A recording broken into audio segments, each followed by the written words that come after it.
Hello, welcome to Board Game Bonkers. I'm JC, and today we're going to take a look at my top 10 from Board Game Geeks 401 to 1000.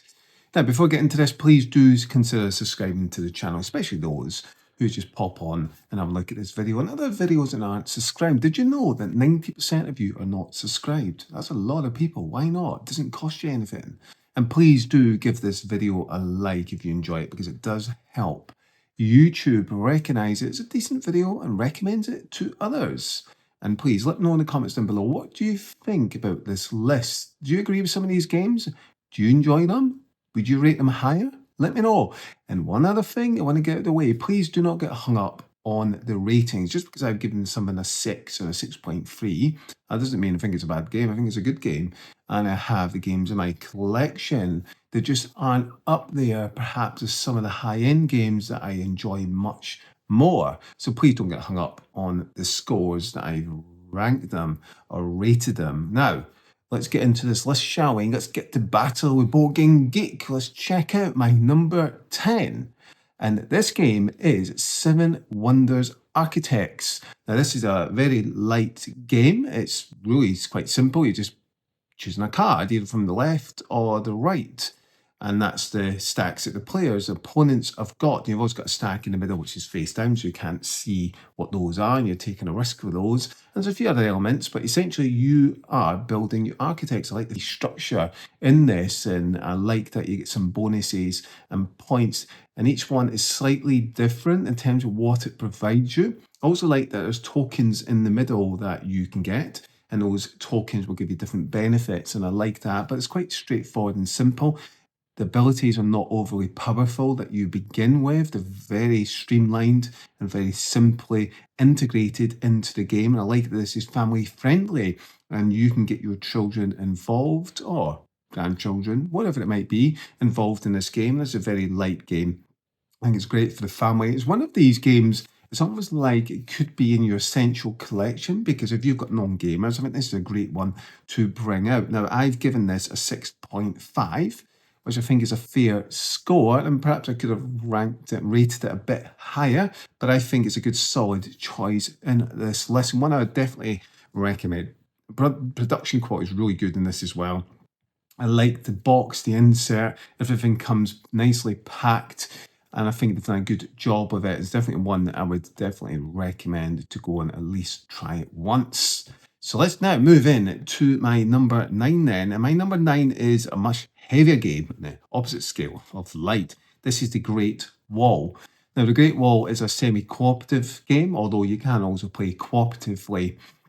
And essentially it's a bit of a worker placement, and you'll be stopping the enemy breaking through the wall. And each round you'll be placing your meeples, essentially, out onto the board, and you'll be trying to get troops onto the wall to go into combat to stop the enemy coming towards you and breaching that wall, which essentially will end the game. So you've got to work together to provide the resources to do that, which will also give you points.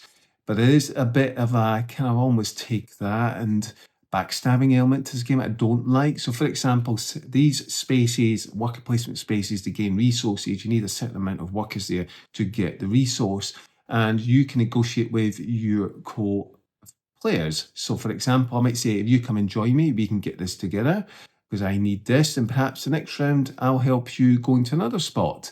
But what can happen is players can say agree, so you place your meeple out there, and then they turn around and say, actually, no, I'm not placing it there, I'm going to place it here instead, which leaves you high and dry, and you don't get the resource you need, and you've wasted 1 or 2 of your meeples. Oh my goodness, that's so frustrating. But there's also a cooperative element to this game where you can work together, and you're equally trying to work together to stop the enemies. And actually the semi-co-op moment is okay in this game, but I much prefer the cooperative moment. It's less backstabbing, and essentially it's the same ethos of trying to stop the enemies breaching the wall. And I like that the wall is 3D. I love the miniatures you get with this, and you can also get the version with the standees, but the miniatures look great. And I like that there's spawns of enemies that come through. And what I also like about this game is this action selection card mechanism you got. So you each secretly be choosing a card to play that gives you an action, and you'll be placing it on the board, and depending on turn order, that'll be the sequence, and then you reveal them, and then that's the order and the action you'll be taking. I really like that because there's an element of surprise. You don't know what the other players are choosing or picking. So I like that secret element. I think that works really well in this game, and I think they've done a great job with the production, the look of it, the artwork looks great, and I think the theme works really well in this, and I think it comes through. Like I said, I'm not too keen on that semi-co-op moment. I much prefer the cooperative moment. But as a game, I would definitely recommend you at least try it out to see how you feel about it. But it's quite heavy and a little bit chunky, but not overly heavy. And there's another game, I think, in this list that's heavier, but I think this one has got that sweet spot of crunchiness while it's having that engrossing, enjoyable experience at the same time. And I gave this a 6.5, which I think is fair. Perhaps if I play it a bit more in the cooperative cooperative way, I think I might give it a higher score. Who knows? Let me know in the comments below what you think about this game, because I'm still in a bit two minds about it. Let's now move in to my next one. And this is a much smaller game. This is Blitzkrieg. The Blitzkrieg is a two-player only game, and you'll be competing on tracks, essentially. And that's all you'll be doing, is you'll be secretly choosing your action, and then where you'll be placing that. And then you'll be replacing and counting that action out to go up the tracks. It's as simple as that. There's nothing much to it except you're trying to figure out what your opponent might go for and what you want to go for as part of your strategy. And that's where I suppose the main part of this game works, because you've got your shield, you've got your actions hidden and what you're going to be carrying out, and you'll be choosing the action and what you'll be carrying out, and then you'll be doing that. Initiating. There's a bit of luck because you'll be pulling out actions, and you don't know exactly which actions at the time until it comes round to the round. But I like that secret element that the opponent doesn't know what you're going to be playing, so you can have that bit of almost like a poker feel. You've got almost like you've got your hidden card hand, and the opponent doesn't know what you've got. So I quite like that, and it does feel a little bit abstract.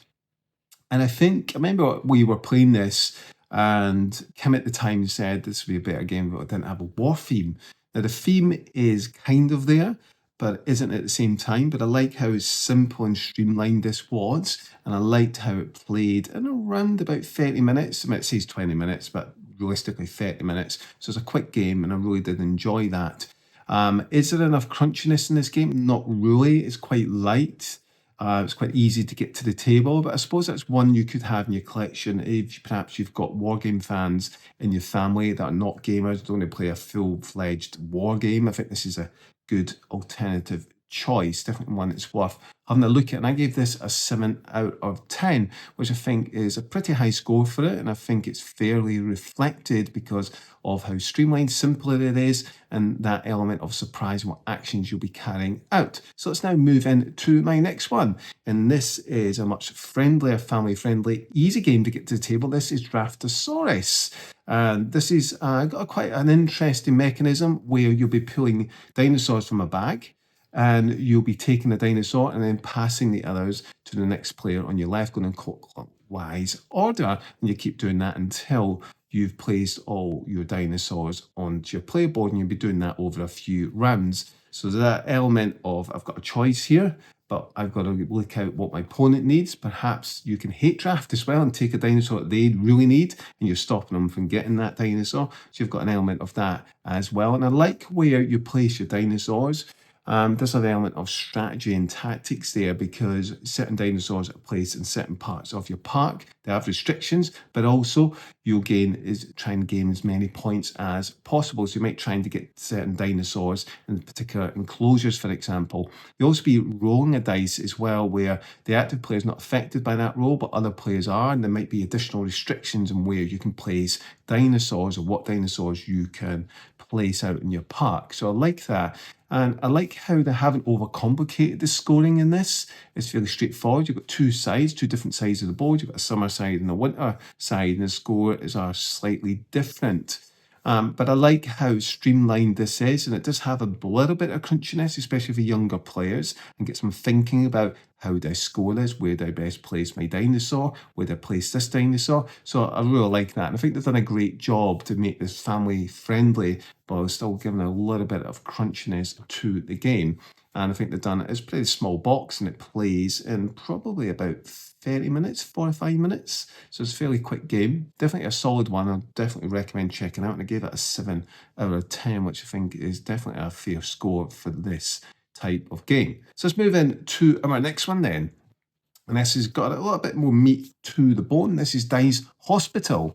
Dice Hospital, I think, is quite a nice game. It's got a decent theme to it. I think the theme integrates quite well because you've got these ambulances coming with dices on them, and the dices represent your patients, and you'll be choosing one of them to come to your hospital and placing them into the wards. Now, what will happen as well, if you don't cure them in time, the dice value reduces. You'll eventually be penalised if you lose any patients through death, and you're trying to cure them to obviously gain points. You also have objective cards as well that will gain you additional points, and you have these other role cards that you'll be picking, which will give you different benefits throughout, and you'll be trying to place your different meeples, different types of doctors in different rooms that allow you to do different things. For example, different types of cures and what colours you can cure. So you're trying to figure out what doctors you place where in order to cure a specific type of patient, which is based on colour, but also the number as well. And it can feel a little bit mathy at times, but I do like how they've kind of streamlined it in a way and kept it quite simple in how you cure the patients. And it does feel quite thematic. I like how they've done this game. You can also get an upgrade pack as well to upgrade the parts to make it more deluxe feel. I think this is a solid game and I quite enjoy it. And I give this a 7 out of 10, which I think is fairly reflected in terms of the depth it gives, but also it's not too crunchy. You could probably play this with your family if you explain the rules, because it's actually the concept is quite straightforward. Definitely one I would recommend if you want more a thematic experience within a hospital environment. I think this does it well. So let's now move in to our next one. And this is one actually I covered in a fairly recent video, a Christmas video I did looking at Essential Collection. This is Project L. And this is a puzzle type of game, Polynomial. Now, I'm not a fan of puzzle games, but I tell you what, I really like this game. I like how simple it is and streamlined. It does exactly what it says on the box. And I like that. We're overcomplicating it, overconvoluting it with a point system. It's really straightforward. You've got your tile pieces, and your puzzle tiles, you'll be taking puzzle tiles and you've got your puzzle pieces, you can upgrade them, you'll be placing them into your puzzle tiles and you're trying to complete that puzzle and to gain the points. You'll get the pieces back and you'll get an additional piece to use, which you can upgrade as well as an action. And I like in this game, you've got this particular action where you can place a puzzle piece in each of the puzzle tiles as one rather than doing it each individually. So that's a really good way of trying to fulfill those puzzles. But I like how streamlined and simple this is. There's only a few actions to choose from. They've kept it light, and I really like that. I've got the deluxe Kickstarter version, and I think it looks fantastic. And I think the production quality is really good in this. I really like it, and I think they've done a great job. I'm so happy I tried this game because it's one of the much easier, better games to bring out for the family and the children to play because it's really fun, it's simple, it's relaxing because you can have a chat as well. You're not thinking too hard. I really like it. I think they've done a great job and it's fairly quick. It plays well within, I would say, 45 minutes you could play this with 4 players. So I think they've done a good job and I really like the expansions it's got. It really gives a different twist and element to it. So I definitely recommend getting the expansions with this if you can. Definitely check it out. I give this a 7 out of 10, which perhaps for a game I like so much, perhaps it could be a little bit higher. But still, let me know in the comments down below if you've tried this game because I think it's a really good one. I definitely recommend checking it out. Let's move in to my next one. And this is a game I really enjoy. This is Emotep. Emotep is an Egyptian themed game where you'll be choosing a boat and that boat will then go to a particular spot, which are these boards that are laid out to then unload your cubes onto that space. So at the start, what you'll be doing is choosing the obviously cubes to place into your boat, and then you'll be filling that boat up.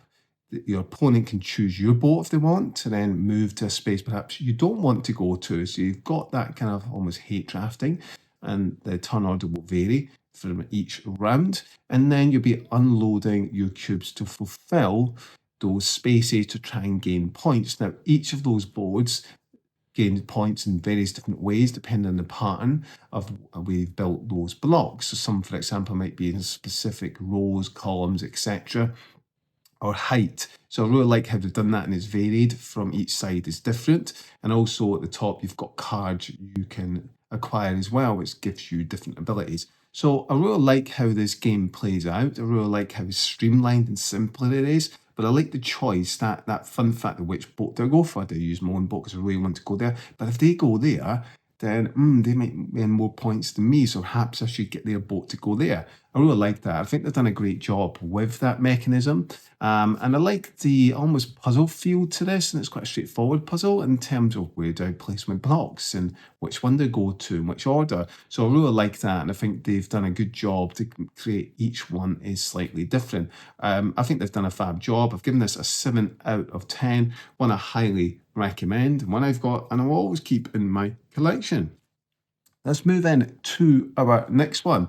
And this is a lot crunchier. This is Crusaders. Thy will be done. And you will be crusading through on this map and trying to acquire as much points as possible. So let me explain. It's almost got, not quite a civilization game, but it's got this feel of it. Instead, you're trying to combat against neutral opponents. So what will happen is you've got your own player board with different abilities, and you have this rondel, which will be mixed because you have your different segments that will go into this rondel, and you'll be moving these cubes in this rondel and trying to gain as much actions as possible, and depending how strong that action is and how you can carry that out. I really like that rondel system and how it works. I don't want to explain it in too much detail, but essentially you choose the action by moving cubes, and that'll determine the strength of that action, and then you carry that action out, which might be to move, it might be to acquire, upgrade your player board. You'll be putting buildings onto the map, which will unlock different abilities, and then you're going into combat. And combat's quite simple, and I like how throughout the game it gets more difficult, and the strength of those opponents gets much, much tougher, and you've got this track to keep track of how much strength you need, and you'll be throwing some dice and to determine the outcome of that combat. So it's quite straightforward, but also you can level up to be more powerful in combat as well. And you'll be trying to get as maximum points as possible, and you'll be exploring this world and revealing through this exploration what you'll uncover. So I really like how they've mixed this element. I love that rondel system. I think it's great. You unlock different powerful abilities in your player board. You can't unlock everything, so you have to pick and choose. I really like that, and I think they've done a great job not making it quite this 4X game, but it has that feel to it to some extent, and this exploration and almost, the civilization type of game, but focuses more on this action selection system as well as this exploration system. So I really like that. I think they've done a good job, and I actually like the combat, even though there's a bit of luck. I think they've done a great job because it gets tougher as the game goes on, and I really like that. And it's a game you can play probably, I would say, maximum player count about 2 hours. Less than that if you know the game really well, maybe an hour and a half. With 2 players, you could probably play it in an hour if you know the game really well. So I like how they've kept the time down on this, and it's got a good bit of crunchiness. It's quite, not going to say complex, but certainly the higher end of medium weight before you start getting into complex. I really like this game. I think they've done a great job. The theme is so-so. It is there. It isn't ultra strong, but I just like how this game functions, and it's a game I highly recommend. I'm giving this a 7 out of 10. And I think that's a fair reflection in terms of the crunchiness you've got in this game, in terms of the depth, the enjoyment I got out of this game, and I love that rondel system. I think it works fantastically well, and it changes from game to game. So let's now move in to my next one, and this is a civilization game. This is Civilization: A New Dawn. I love this game. I think this is a great civilization game. But it's the best one I've played and the one I enjoy the most. Now, this does have quite a bit of crunchiness. It's fairly complex and how it plays, and you have all your elements of a civilization game. You'll be exploring, you'll be exterminating to some extent. You're more exploring and you're building up your defense for your base, and you can do trades as well. Now, what I love about this is a card mechanism. So you have this banner and you'll be having these action cards, and when you carry out an action, you'll move that card down to the bottom, and they're numbered, and that determines the strength of that. And you also have the terrain there as well. It tells you if you're moving, for example, choosing the movement, then you can only move up to that point of terrain, and any terrain that's below that, you can move through that terrain. So you've got to think about the order, what you're picking, when you're picking it. And you've got this upgrade mechanism as well, where you'll be upgrading through the technologies to improve the card actions. And I really like that system. And it's been used in other games, but I really do enjoy it in this one. And I highly recommend the expansion because it gives you 2 extra action spaces, which you need. So 2 extra action cards. And it gives a little bit more crunchiness to the game. You have different objectives you'll be trying to carry out. And I like how they've kept it fairly streamlined, but it can be quite complex when you first play it in terms of all the elements. So once you get used to that card mechanism, it makes sense. And keep an eye on the objectives and how you carry out the objectives and what the other players are doing. So I think this has got a good bit of depth to it. And I like how the footprint of this is quite low compared to other exploration or 4X games or civilization games. And I like the time. You could probably play this, I would say, with 4 players, 3 hours. Maybe a bit less if you know the game really well. With 2 players, you could probably play it in a couple of hours. So it isn't too heavy on the time, but like any civilization games, it does require a bit of investment up front to understand, learn how it plays, and once you get used to it, you can play through it a lot quicker. I like this game a lot. I've given this a 7 out of 10, and it's definitely one I recommend you check out. It's one of the best ones I've ever played. Let's move in to my next one, my number 1. And this was a tough choice. This is Caverna Cave versus Cave. Now, I could have easily put a Caverna on this, but Cave versus Cave, I think it's a fantastic 2-player game. I think they've done a great job. So you're extravating your cave, you're trying to build your cave up. And I like the selection system it's got. So you've got this banner with your different action tiles. You'll be choosing those action tiles, carrying that action out. And it's fairly straightforward, and you'll be doing that from round to round. What you build in your cave, what rooms you put in there, obviously gives you different benefits. You've got your resources you're going to build up, that you need those resources to excavate your cave, to get more space, to build your cave up. But I like that it's kept it quite straightforward compared to the original Caverna, but it still gives you that bit of crunchiness in your tactical thinking, what they go for and what order they go for. But also my opponent might go for that if I don't go for it now. So I really like that. And I like that you can upgrade as well. So I think they've done a good job with this game. And I think like any 2-player game, they've kept it engaging. So I think the turns go back and forward quite quickly. And you can kind of play it probably in about 45 minutes to an hour, really depending on how familiar you are with the game. And I think that's fairly quick for this 2-player game. Now, it hasn't got that depth like Caverna has, but I really like how they've put this into a small 2-player box, and the footprint is really small as well. So I think they've done a great job. I've given this a 7.5 out of 10. That's how much I like this 2-player game. It's engaging. I get a lot out of it. I think it's a fantastic 2-player game, one of the best out there. So that brings us to the end. I hope you've enjoyed this, and please do hit that subscribe button. If you're on your TV, it's simple, just press up or down and it'll pop up and you can hit that subscribe button. Why not? 90% of you watch this channel aren't subscribed, and please do give this video a like if you've enjoyed it. Let me know what your thoughts are about these games. Do you agree with the scores I've given them? Perhaps you've given them a much higher rating. Do you agree with the games that are on this list? And do you recommend any that in Board Game Geeks 401 to 1000 that you would put on this list? Let me know in the comments down below. Until next time, my name's Jay Sears. Take care. This is Bonkers.